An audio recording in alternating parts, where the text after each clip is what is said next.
Hi, I'm Laura. Let me take you on a journey that transformed my life in a seemingly perfect suburban neighborhood. My life unfolded like a complex tapestry, woven with threads of hope and despair.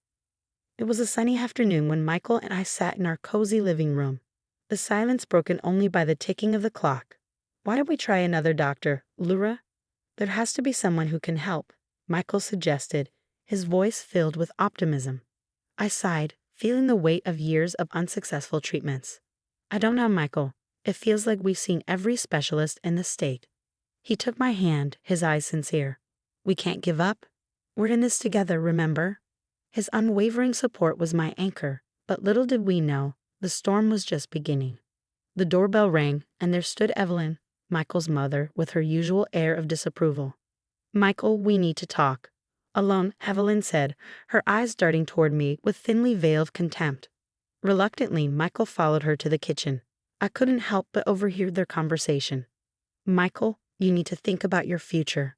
This situation with Laura isn't going anywhere. Evelyn's voice was firm and cold. Mom, I love Laura. We're not giving up on having a family, Michael replied, his tone equally resolute. You need in here someone to carry on the family name. Maybe it's time to consider other options, Evelyn suggested, her words cutting through me like a knife. That night, as Michael and I lay in bed, his arm wrapped around me, he whispered, Don't listen to her, Laura. We'll prove her wrong. Days turned into weeks, and our hope was reignited when I finally got a positive pregnancy test. We were over the moon, but the joy was short-lived. During a family dinner, Evelyn's toxic words dampened our spirits. A baby with her health issues. Let's see how long this lasts. Evelyn muttered just loud enough for us to hear. I felt a lump in my throat, but Michael squeezed my hand under the table. We're going to be fine, love, he reassured me. The following months were a roller coaster of emotions. Our families gathered for the baby shower, and even Evelyn put on a facade of excitement. But her eyes, cold and calculating, never missed a beat. Make sure you take care of yourself, Laura. We wouldn't want anything to happen to the baby, Evelyn said, her voice dripping with insincerity.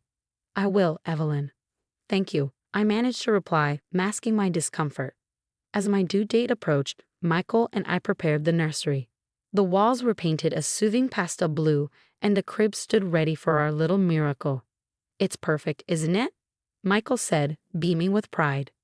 It's everything we've ever dreamed of, I replied, my heart swelling with love and anticipation.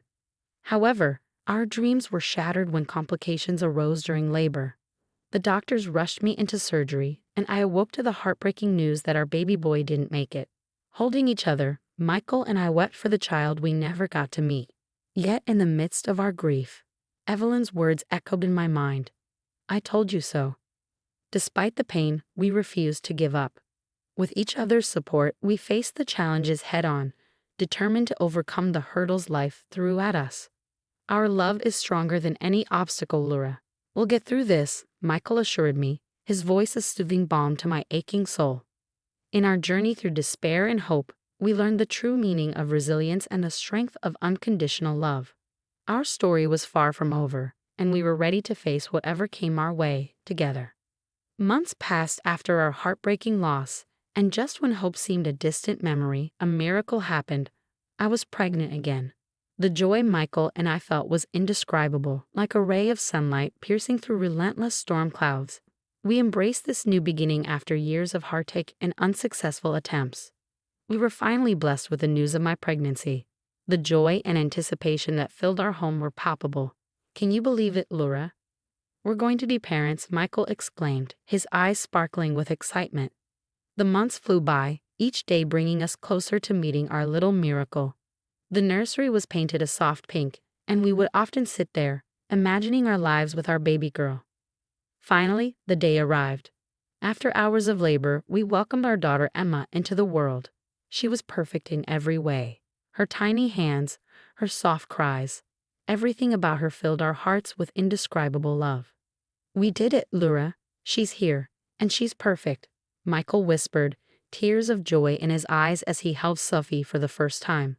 Our little family felt complete, but this happiness was like a delicate bubble, beautiful yet fragile. Emma's innocent giggles filled our home, a balm to the scars of our past pains. One evening during a family gathering, Evelyn and her daughter Grace arrived. Their smiles restrained, their congratulations hollow. Evelyn glanced at Emma and then at me, her eyes cold and unfeeling. "A girl, huh? Well, let's hope she stays healthy," Evelyn remarked, her words laced with an ominous undertone.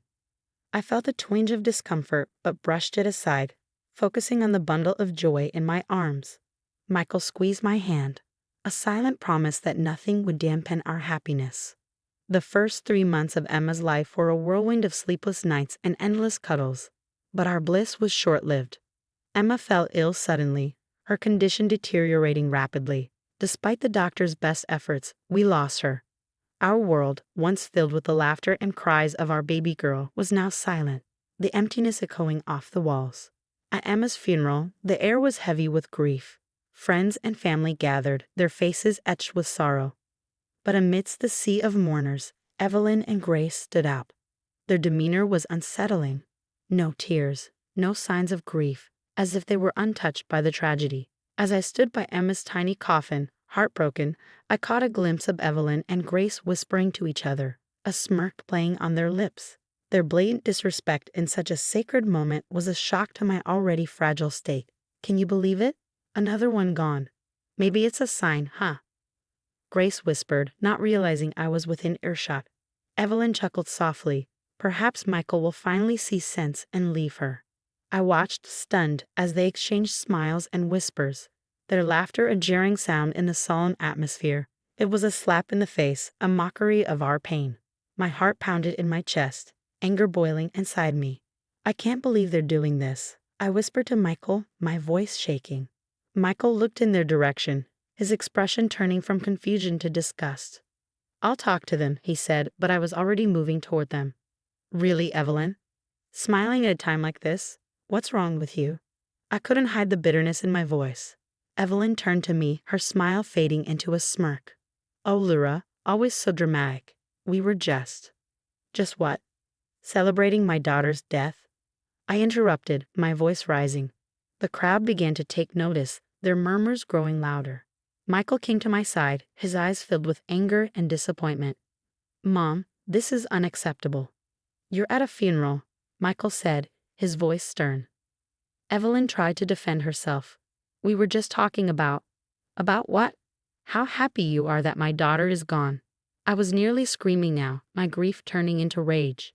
Grace stepped in, her voice dripping with fake concern. "Laura, you're overreacting. We're just as sad as everyone else." "No, you're not," I shot back. "You've never wanted me to be happy, not with Michael, not with Emma. You've always wanted me gone." The confrontation drew the attention of everyone present. Michael stood firmly by my side, his arm around me. It was clear where his loyalties lay. "I can't do this anymore, Mom. Your constant negativity, your disdain for Laura, it's too much. I can't have you in our lives if this is how you're going to act," Michael said, his voice unwavering. Evelyn's face fell, a mix of shock and indignation. "Michael, you can't be serious. She's manipulating you." "No, Mom, I'm seeing things clearly for the first time," Michael replied, his decision final. We walked away from them, leaving them standing amidst the whispers of the crowd. That day marked the end of our relationship with Evelyn and Grace. Michael chose to stand by me, and together we faced the world, united in our grief and love. In the weeks that followed, our home became a sanctuary, a place where we could mourn in peace, away from judgmental eyes. We leaned on each other, finding comfort in our shared pain. Evelyn was always a part of my life, but I can't have her toxicity around us. "Not anymore," Michael said one evening, his voice tinged with sadness. "I know it's hard, but I'm so grateful you're standing by me," I replied, my heart swelling with love for the man who would become my rock. As time passed, the acute pain of loss gave way to a dull ache, a constant reminder of what we had lost. We learned to live with it, to build our lives around the gaping hole left by Emma's absence. "We'll get through this, Laura, together," Michael would often say, his words a beacon of hope in our darkest moments. Our journey was far from over, but we faced it hand in hand, our love a testament to our resilience. The betrayal of family was a deep wound, but in each other we found the strength to heal and move forward. Years passed, weaving their way through our lives, bringing healing and new joys. Michael and I were blessed with 4 beautiful children, each a testament to our enduring love and the strength we found in each other. Our home, once shrouded in sorrow, now echoed with laughter and the pitter-patter of little feet. As our children grew, so did their curiosity. They often asked about their grandmother, Evelyn, but the wounds she inflicted ran deep. Her absence in their lives was a conscious choice, a decision made to protect them, to shield them from the toxicity that once threatened our happiness. Then, one day, out of the blue, we received a call. Evelyn was gravely ill, her time drawing to a close. She wanted to see us, to meet the grandchildren she had never known. The news stirred a whirlwind of emotions within me. "Why now, Michael, after all these years?" I asked, my voice a mix of confusion and bitterness. "I don't know, Laura, but she's still my mother. Maybe we should let her meet the kids, just once," Michael replied, torn between his familial ties and the pain of the past. After much deliberation, I agreed, not for Evelyn, but for our children, and perhaps for Michael, to offer him some closure. The day of the visit, I watched as Evelyn entered our home. She was frail and aged, a stark contrast to the woman who once wielded words like weapons. Our children greeted her politely, unaware of the history that hung in the air like a heavy fog. As Evelyn interacted with them, I saw a flicker of regret in her eyes. But it was too little, too late.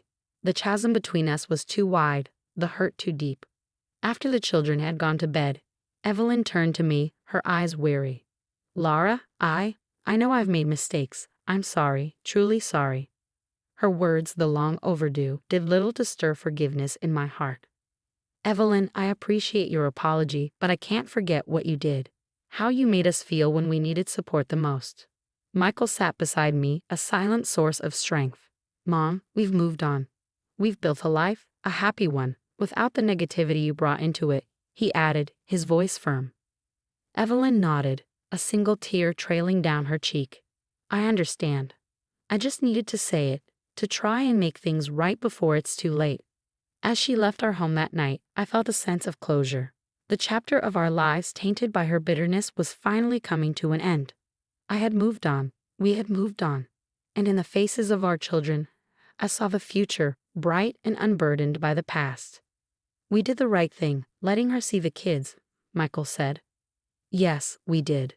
For them, and maybe a little for us too," I replied, feeling a weight lift from my shoulders. Our story, marked by trials and tribulations, was also one of triumph and love. It was a reminder that out of the depths of despair can come the greatest joys, and that in the face of betrayal and hurt, the strength of the human spirit can prevail. Laura's journey through heartache and triumph has come to an end, but it leaves us with the thought-provoking question. If you were in Laura's place, would you have allowed Evelyn, the person who caused so much pain, to meet your children in her final days? Is compassion more important than past grievances, especially when someone is seeking forgiveness at the end of their life? Share your thoughts and experiences in the comments.